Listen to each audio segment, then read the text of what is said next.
Equal to 0. आता ही दुसरी line आहे. सो -a/2h त्याचा स्लोप किती आहे? -a/2h. मग आपण ज्यावेळेस b इज इक्वल टू 0 घेतो, ज्यावेळेस आपण b इज इक्वल टू 0 घेतो, आता आपण हे इक्वेशन असेच ठेवू. So it is h minus under root h square minus ab x plus by. So these are the two lines represented by ax square plus 2hxy plus by square. ठीक आहे. तर आपण 4 इम्पॉर्टंट पॉइंट डिस्कस केले. Theorem लक्षात घ्या, बोर्डाचा प्रश्न लक्षात घ्या. प्रश्न असा होता, show that the homogeneous equation ax square plus 2hxy plus by square is equal to 0 will represent pair of straight line passing through origin when किंवा if x square minus ab is greater than equals to 0. ठीक आहे. आपण prove केलं. त्यासाठी पहिलं b is equal to 0 घेतलं, नंतर b is not equals to 0 घेतलं, थोडे ॲडजस्टमेंट केल्या. पहिल्या ॲडजस्टमेंटमध्ये b ने मल्टिप्लाय केलं, दुसऱ्या ॲडजस्टमेंटमध्ये एक टर्म शिफ्ट केली, तिसऱ्या ॲडजस्टमेंटमध्ये h स्क्वेअर x स्क्वेअर दोन्ही साईडला ॲड केलं आणि फायनली ह्या इक्वेशन्सवर आलो. राईट. एक्स्ट्राचा पार्ट h स्क्वेअर मायनस abच्या बेसिसवर आपण काय काय ठरवू शकतो. जर तो ग्रेटर दॅन 0 आहे तर लाईन वेगवेगळ्या असतील, डिस्टिंक्ट असतील, क्लिअर कट असतील. h स्क्वेअर मायनस ab 0 आला तर लाईन एकच असतील, ओव्हरलॅपिंग असतील, कोइन्सिडेंट असतील. h square minus ab less than 0 आला म्हणजे निगेटिव्ह आला, there is no lines, line represent होणार नाही. आणि नुसता b इज इक्वल टू 0 घेतला काय केस 1 तर एक लाईन y ॲक्सिस असेल ज्याचा स्लोप डिफाईन नाहीये. ठीक आहे. आणि दुसऱ्या लाईनचा स्लोप काय असेल? -a/2h. ठीक आहे. सो हे important points. Now look at these two equations. So these two are the equations which we have got from ax square plus 2hxy plus by square is equal to 0. So यातला जो शेवटचा point आहे, that is most important point for the MCQs and for so many numericals also. So let us discuss that point separately. ह्या point मुळे आपल्याला काय मिळणार आहे पहा. So our equation is combined equation is ax square plus 2hxy plus by square is equal to 0. ठीक आहे. मी हे जनरल इक्वेशन आहे, ते पुस्तकात तसंच तयार झालेलं आहे. याची पहिली लाईन आहे h minus h square minus ab x plus by is equal to 0. दुसरी लाईन आहे h plus h square minus ab x plus by equals to 0 if h square minus ab is greater than equals to 0. ठीक आहे. So ही theory आपण पूर्ण समजून घेतलेली आहे. So ultimate output example सोडवण्यासाठी ultimate output is this is second degree homogeneous equation and it will represent these two lines when h square minus ab is greater than equals to 0. त्याचा theoretical प्रश्न आपण बघितला. Now focus on this line. Look at these lines. So ह्या लाईनचा slope काय, त्याला आपण मानू m1. ह्या लाईनच्या स्लोपला मानू आपण m2. ठीक आहे. Here m1 is equal to slope of first line is equal to a चा कोएफिशिएंट डिवाइडेड बाय x चा कोएफिशिएंट डिवाइडेड बाय y चा कोएफिशिएंट आणि त्याला निगेटिव्ह साइन. ही थिअरी ध्यानात घ्या. तर तो काय येईल minus h minus h square minus ab divided by b. ठीक आहे. This is slope of this line.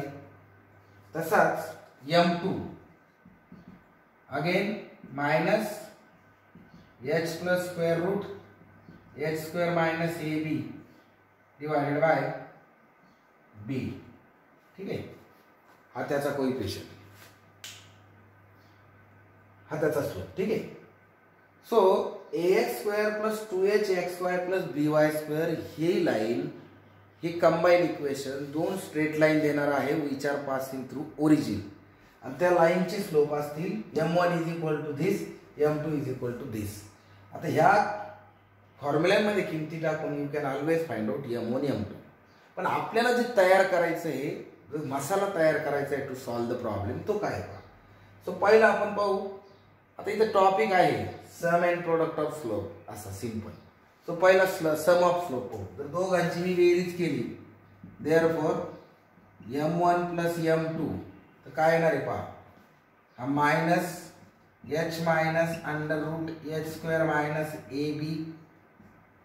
ठीक आहे, याला मी निगेटिव्ह साईन घेतो इथं, minus h plus under root h square minus ab divided by दोघांचा बेस कॉमन आहे म्हणून b. तो काय येणार आहे, हा मायनस h मायनस 2h, हा मायनस मायनस प्लस होईल आणि हा मायनस प्लस मायनस होईल, कॅन्सल होतील, divided by b. So first thing आपल्याला काय मिळाली, m1 plus m2 is equal to minus 2h upon b. Important formula. ठीक आहे, म्हणजे ax square plus 2hxy plus by square is equal to 0. या लाईनने रिप्रेझेंट केलेल्या, या कंबाईन इक्वेशनने रिप्रेझेंट केलेल्या लाईन्सच्या स्लोपची बेरीज असती मायनस 2h अपॉन b. हा मूळ मुद्दा आहे, हा आपल्याला बऱ्याच ठिकाणी वापरायचा. तसाच आपण दोघांचा गुणाकार करून पाहू. Similarly m1 multiplied by m2, तो काय होणार आहे मग आता, मायनस मायनस प्लस होईल पहिलं. So forget. Now h minus under root h square minus ab आणि इकडं h plus under root h square minus ab divided by b into b square. So तो काय यायला पाहिजे, h into h square minus sign, हा a minus B हा a plus बी आहे. तसं फॉर्म्युला आपण मगाशी वापरला होता ना, a मायनस बी आणि a प्लस बी, थोडा उलटा लिहू त्याला, it is a square minus B square. हा फॉर्म्युला आता आपल्याला इथं दिसून येतोय, a into a square, b into B square मध्ये मायनस साइन, हा काय h square minus ab divided by b square, हा a square minus a square गेला, मायनस मायनस प्लस होईल, ab divided by b square, b cancel झाला, a divided by b. बस, this is the important point. दुसरा point आपल्याला काय मिळाला, m1 into m2 is equal to a divided by b. So this is what is outcome of our today's topic, right. So finally we have sum of slopes is minus 2h upon b, then multiplication of product of slope is a divided by b. So let us summarize the topic, then we can solve the MCQ as well as problem, right. So मित्रांनो, सुरुवात केली होती आपण what is degree of equation. So degree of equation is nothing but the sum of indices of variables in the term, and the degree is nothing but the highest power of the term in the equation. So त्यानंतर आपण बघितलं homogeneous equation of degree 2. So any equation is said to be homogeneous if each of the term have same power. त्यातली त्यात आपण degree 2 म्हटलं, याचा अर्थ ज्या इक्वेशन मध्ये हायेस्ट पॉवर 2 आहे आणि तो प्रत्येक टर्म मध्ये दिसून येतोय, म्हणजे प्रत्येक टर्मला तो सारखाच आहे, त्याला आपण होमोजिनियस इक्वेशन म्हणू. Now surprisingly, or it is a fact that when two lines passes through the origin and when we find their combined equation, it is nothing but homogeneous equation of degree 2. That means we can say homogeneous equation of degree 2 represents pair of lines passing through the origin. But this is true up to certain limit only, because every homogeneous equation of degree 2 doesn't represent a straight line passing through origin. मग कुठली condition आहे ज्याला ते equation दोन lines represent करतं, the condition is this, h square minus ab should be greater than equals to 0. मग theorem तयार झालं. Show that the homogeneous equation ax square plus 2hxy plus by square is equal to 0 will represent pair of straight line passing through the origin if and only if h square minus ab is greater than 0. ठीक आहे. So आपण त्याला कसं सोडवलं ते बघितलं. तो 3 मार्काचा 4 मार्काचा महत्त्वाचा थेरम तुम्हाला करून द्यावा लागेल. अल्टिमेटली आता काय लक्षात ठेवा, की याच्यातून येणाऱ्या लाईन ह्या अशा प्रकारच्या आहेत, h minus under root h square minus abx plus, याला पाठ करायची गरज नाही, तुम्हाला ते आपोआप लक्षात येईल. कंडिशन लक्षात ठेवा, H square minus A B जर ग्रेटर दॅन 0 असेल तर दोन वेगवेगळ्या लाईन भेटणार. H square minus A B is equal to 0 असेल तर कोइन्सिडेंट लाईन भेटणार. H square minus A B negative असेल तर लाईन भेटणार नाही. नुसतं बी इज इक्वल टू 0 घेतला तर एक लाईन वाय ॲक्सिस असेल आणि दुसरी line slope minus H upon B असेल. ठीक आहे. त्यानंतर आपण बघितलं ज्या लाईन्स या इक्वेशनने दिलेल्या आहे पासिंग थ्रू ओरिजिन, त्या लाईनच्या स्लोपची बेरीज असते -2h अपॉन बी आणि त्याचा गुणाकार असतो ए अपॉन बी. आता याचा उपयोग करून आपल्याला या टॉपिकवर एक्झाम्पल सोडवायचे. सो आता इथं आपल्याला आणखी एक महत्त्वाचा मुद्दा असा राहिला, ऑक्झिलरी इक्वेशन. ठीक आहे. सो ऑक्झिलरी इक्वेशन कशाला म्हणायचं पहा. See we have equation ax² plus 2hxy plus by² is equal to 0, right? This is our main equation. तर कधी कधी काय होतं न्यूमरिकल सॉल्व करताना ह्या इक्वेशनला स्प्लिट करता येत नाही समहाऊ. मग मॅक्झिमम याचे जे न्यूमरिकल आहे याच्यातून सेपरेट लाईन्स काढताना आपण इक्वेशन स्प्लिटअप करतो किंवा स्लोपचे प्रॉब्लेम वगैरे सोडवताना बऱ्याच वेळेस आपल्याला स्प्लिटअप करून स्लोप्स काढावं लागतात, मिसिंग व्हॅल्यू प्रॉब्लेम वगैरे असतो. पण जर समजा मधली टर्म स्प्लिट होत नसेल किंवा याला फॅक्टराइज करता येत नसेल समहाऊ, तर आपण काय करायचं, थ्रूआउट द इक्वेशनला वायच्या स्क्वेअरने एक्सच्या स्क्वेअरने डिवाइड करायचं. ठीक आहे. थ्रूआउट इक्वेशनला कशाने डिवाइड करायचं, डिवाइड बाय x². मग काय होईल, a plus 2h into Y by X plus b into Y by X bracket square is equal to 0. आता ह्या इक्वेशन मध्ये let y by X is equal to m, right. या equation मध्ये y by X ला आपण काय म्हणलं, m.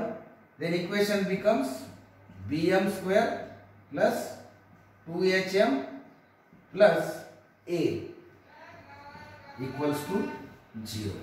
ठीक आहे. Now this is nothing but the auxiliary equation. याला काय म्हणायचं, ऑक्झिलरी इक्वेशन. आणि ह्या इक्वेशनचे रूट्स म्हणजेच m1 आणि m2. याचे रूट्स म्हणजेच काय असतात, m1 आणि m2, राईट. सो कन्सेप्ट लक्षात घ्या ऑक्झिलरी इक्वेशनचं. दिलेल्या इक्वेशनला x² ने थ्रूआउट डिवाइड करायचं, y by X is equal to m टाकायचा, bm² plus 2hm plus a is equal to 0 मिळेल. त्याला म्हणायचं ऑक्झिलरी इक्वेशन. ऑक्झिलरी इक्वेशनचे रूट्स, कारण हे क्वाड्रॅटिक इक्वेशन आहे. ऑक्झिलरी इक्वेशन काय आहे, क्वाड्रॅटिक इक्वेशन आहे. मग याला क्वाड्रॅटिक इक्वेशनच्या कुठल्याही मेथडने तुम्ही सॉल्व्ह करा आणि m1 m2 फाइंड आउट करा.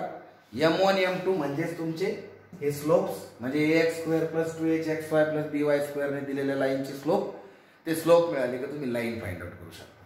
सो याचे प्रॉब्लेम इंटरेस्टिंग आहे. So this is our topic. Now let us solve some examples, म्हणजे आपल्याला याचे पुढच्या सेशनला आणखी एक्झाम्पल घेता येतील. ठीक आहे. सो लेवल 1 चे सोपे प्रॉब्लेम घेऊ आपण आधी. सी प्रॉब्लेम असा आहे, show that line represented by equation x² minus 2xy minus 3y² is equal to 0 are distinct. ठीक आहे. Show that lines given by this equation are distinct, वेगवेगळे आहेत असं दाखवायचं. मग आता याला दोन मेथड आहे. एक अर्धवट नॉलेजची मेथड म्हणजे कमी अभ्यासाची मेथड. याला सॉल्व करायचं, अगदी मधली टर्म स्प्लिट अप करायची, मग सेपरेट इक्वेशन काढायचे. हा इक्वेशन काढ सेपरेट. स्मार्ट मेथड तुम्ही आत्ताच शिकले का, दिलेलं इक्वेशन जर सेकंड डिग्री होमोजिनियस इक्वेशन असेल तर it represents pair of line, no doubt. The pair of lines are distinct, the two lines, the given two lines are distinct when one particular condition, that is h square minus ab is greater than 0, then they are distinct. So this is smart method. So हे equation आहे का homogeneous equation, पहिल्या याचा 2, दुसऱ्या याचा 2, तिसऱ्या याचा 2, homogeneous equation आहे. ax² 2hxy by². ठीक आहे. So given equation is second degree homogeneous equation. ठीक है. here a is equal to 1, 2h is equal to minus 2, therefore h is equal to minus 1 and b is equal to minus 3. Now h square minus ab is equals to minus 1 square minus 1 into minus 3, that is 1 is minus minus will become plus 3, that is 4, which is greater than 0. Hence lines represented by given equation are distinct. आलं लक्षात problem कसा solve केला? का दिलेलं equation second degree homogeneous equation आहे. Comparison केली तर a is equal to 1 आहे, 2h च्या जागेवर -2 आहे म्हणून h इज इक्वल टू -1 काढला, b च्या जागेवर -3 आहे, h स्क्वेअर मायनस ab च्या फॉर्म्युल्यात किमती टाकल्या, त्याचं फायनल कॅल्क्युलेशन केलं, जे शून्यापेक्षा 0 पेक्षा जास्त आलं म्हणजेच दिलेल्या इक्वेशननी जे काही लाईन येणार आहेत, दिलेल्या इक्वेशन ज्या काही लाईन रिप्रेझेंट करणार आहे त्या लाईन डिस्टिंक्ट आहे. समजला प्रॉब्लेम? ठीक आहे. Now let us take some other example. Say आपल्याला याच्यावर सेपरेट एक सेशन घ्यावाच लागेल होमोजिनियस इक्वेशनवर, because we have to solve certain problems. पण just to end the session properly मी थोडंसं एक्झाम्पल घेतो. आता त्याने आणखी एक प्रश्न विचारला, find the sum and product of the slopes of line represented bye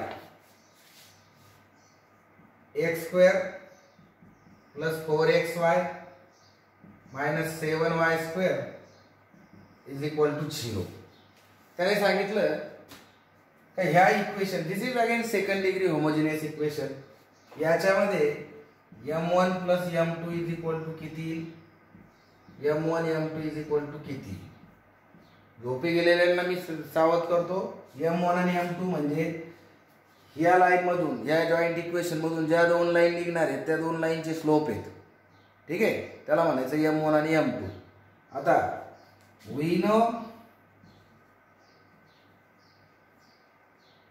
know sum and product of slopes of lines given by ax square plus 2hxy plus by square is equal to 0 are m1 plus m2 किती असतो तो? m1 plus m2 किती असतो? m1 plus m2 तो असतो -2h upon b and m1 m2 तो असतो a divided by b.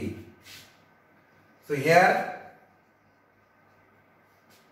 a is equal to 1, 2h is equal to 4, b is equal to -7. So therefore h is equal to 2 होईल. Therefore m1 plus m2, m1 plus m2 किती येणार आहे आपला?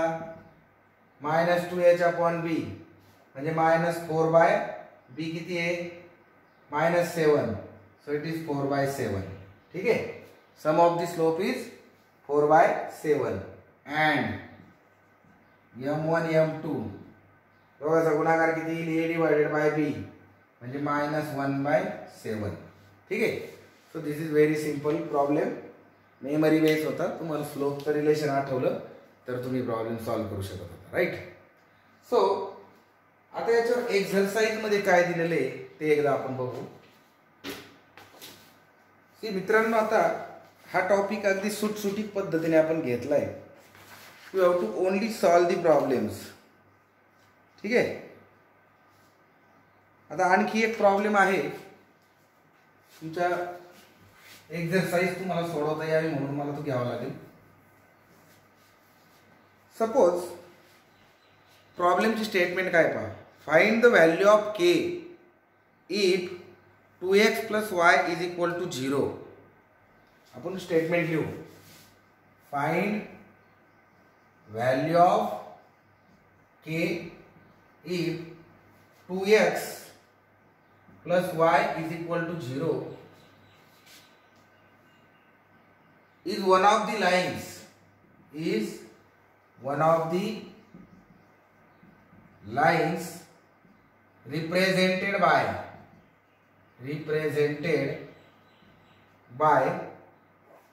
3x square plus kxy plus 2y square is equal to 0. ठीक है. से आता this is the joint equation of degree 2. joint equation, homogeneous equation of degree 2. ही ह्या इक्वेशनची एक लाईन आहे. दोन लाईन जे इक्वेशन देणार त्याच्यापैकी एक लाईन आहे. तर ह्या इक्वेशन मध्ये हा जो k आहे तो k आपल्याला फाइंड आउट करायचा आहे. मग आता कसं करता येईल आपल्याला k फाइंड आउट कसं करता येईल? See, we know such a kind of problems are called as missing value problems. आता याचा एमसीक्यू लगेच तयार होईल. k च्या 4 किमती दिल्या का झाला एमसीक्यू तयार, राईट? आता हा प्रॉब्लेम कसा सोडवायचा पहा. See given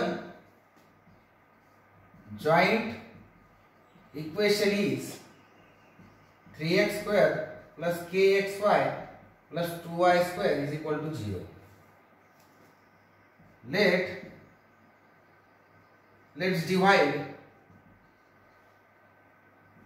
given equation by x square. ठीक है. त्याला आपण काय करू? x square ने डिवाइड करू. मग काय होईल? 3 plus k into y by x plus 2 into y by x bracket square is equal to 0. Let y by x is equal to m. Therefore 3 plus km plus 2m square is equal to 0. Therefore 2m square plus km plus 3 is equal to 0 is auxiliary equation of given equation. ठीक आहे. आपण काय केलं? दिलेल्या इक्वेशनचं auxiliary equation करायचं. Now since given line काय आहे? 2x plus y is equal to 0 is one of the lines. ठीक है. दोन्ही पैकी एक लाइन ती रिप्रेझेंट करते. therefore its slope, आता इथं स्लोप काय? सी तो तुमचा स्किल लागला. स्लोप कसा काढायचा? ax plus by plus c is equal to 0. याच्यामध्ये स्लोप असतो m is equal to minus a by b. म्हणून याचा स्लोप काय येईल? -2. therefore its slope, that is m1 is equal to -2, must satisfy auxiliary equation. ठीक है. therefore 2 into -2 square plus k into -2 plus 3 is equal to 0. therefore 4 2 8 -2k plus 3 is equal to 0. therefore हा किती होईल? 8 आणि 3 11 is equal to 2k. k is equal to 11/2. so this is the value of k. so value of k will be 11/2. that is the right answer. ठीक आहे. So हे skill requirement आहे ह्या example मध्ये. फंडा लक्षात ठेवा. मिसिंग व्हॅल्यू प्रॉब्लेम के काढायचा आहे. ऑक्झिलरी इक्वेशन दिले, वन ऑफ द लाईन दिलेली आहे, तर त्या लाईनचा स्लोप ऑक्झिलरी इक्वेशनला सॅटिस्फाय करणार आहे. जॉईंट इक्वेशन दिले, not auxiliary. So joint equation म्हणून तुम्हाला ऑक्झिलरी तयार करायचं, जी लाईन दिलेली आहे त्याचा स्लोप याच्यात टाकून द्यायचा आणि मिसिंग व्हॅल्यू काढून घ्यायची. ठीक आहे. सो नेक्स्ट लेक्चरमध्ये आपण आणखी काही प्रॉब्लेम पाहू. So keep watching, subscribe the channel, like the channel, comment, place your comment, whatever positive negative, let us understand. see आमचे अकॅडमी जे आहे Gyrus education, so our maths teacher are different actually. I only teach physics at different locations. I was teaching mathematics earlier from 2002 to 2012 to 16-17. but then काम वाढलं, 4-5 branches आहेत, पण आता वेळ आहे म्हणून काही चॅप्टर मुलांना शिकवतोय. See friends, mathematics is an interesting subject, but it needs lot of practice. robotically जाऊ नका, अंडरस्टँडिंग करा, then only you can solve the problem. Thank you.